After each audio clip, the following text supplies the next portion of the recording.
In the 80s, the independent music phenomenon sprang up. There were some really terrible bands at that time. Ned's Atomic Dustbin, the Wooden Tops,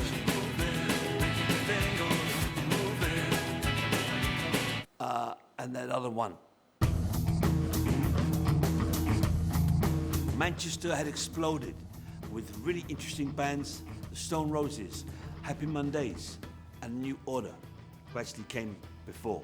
I assembled myself a band from people I found in Manchester. One guy played the song at halftime at Old Trafford. Another guy was a busker. Another guy I met through my cousin. I didn't know who they were, but they were all pretty good. And I formed this loose conglomerate of musicians. We called the band Stone the Crows, and I got Mr. Luke Dunmore to produce the album. Can you tell us about the first time you worked with Brian Pern? Well, I can't say I was overjoyed, you know what I mean? I was a punk when I was a kid, and thought you were the antithesis of that, you know, public school, very south, very London. You know, Brian was and is London, you know, and the world was realising at the time that London was dead, and Manchester, you know, was where it was happening. It was electric up here then, you know, it was like being on Venus or Mars or one of the other planets in the Milky Pass. Can you just tell us about some of the other people you've worked with and the pioneering sounds? Well, I pioneered a lot of stuff, you know, piano loops, kick snares, all that stuff, and they all nicked off me. You know, the Roses, the Mondays, the Order, the Carpets, the Balustrade, Horrible Dolphins, but, you know, that's all right. That was the factory scene then, nick everything. I recorded an album called Get Real Quick, and my heart wasn't in it, and my head was somewhere else. This is the very desk that we mixed the Get Real Quick album in 1993. This is the original chair. These are the original faders. This tape, masking tape's the original tape that we labelled the faders with. Brian would sit there, I'd sit here. Sometimes Brian would sit here and I'd sit there. I actually remember a time when Brian sat there and I sat there, but, you know, that was our relationship from the beginning, you know, totally unpredictable. We came up with a song called Maracca Man, which was dreadful, but it was a massive hit. My face is painted on the side of your van. I am a maracca man. I stole some soup cobbles from your nan.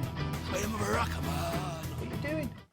Well, it's good, but there are too many maracas on it, or too much maracas, whichever it is. You're musically illiterate. Get in there and do it again. And don't touch my controls. You can't speak to me like that, Luke. I can speak to you however I want, mate. You're in my city. You were quite opposite, weren't you? Oh, yeah, we were, you know, like really opposite. But somehow it kind of worked, you know, because I think I put him into uncomfortable areas which he didn't want to go to. What I'm saying is that I have to have some control over this. I can't give you total control, complete control. I have to have some control. So why'd you come here then? What do you want from me? I want you to help me make my album. It's our album, mate. It's not your album. I'm producing it, right? So it's our album. Yes, which means I have to have some say on how the... Do you want it to be like your last album? No. Which is why you're here, so go in there and behave. Don't touch these controls again. Brian even went on the word for that one. I am the maracca man. Simple Simon met a pieman going to the fair. So Simple Simon to the pieman, let me taste your ware. Said the pieman to Simon, show me your penny. Simon to the pieman, sir, I have no penny. Do you think Brian had a big influence on 1990s indie music? Undoubtedly.